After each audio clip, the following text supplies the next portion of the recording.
Because 100 feet, where you go halfway down a pole and out. As temperatures in BC continue to rise, so do the looming threats of wildfires. Because of this, students from Central Okanagan Public Schools received hands-on training today on how to combat forest fires.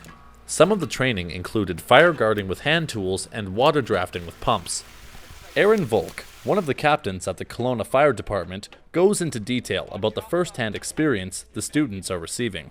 So a big part of what firefighters do these days is actually also responding to other emergencies like medical calls, car accidents, those kinds of calls. So they did that first part, the medical part, and then the last few weeks they've been up at the fire hall here in Joe Rich, and they've been doing structural firefighting skills, practicing that.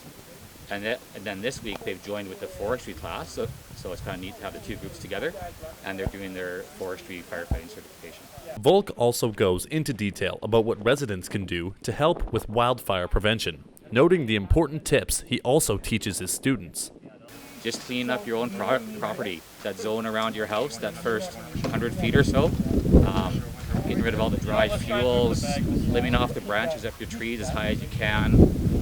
Look at things that might burn near your house. You know, it's not a wall of fire that's going to come take out your house.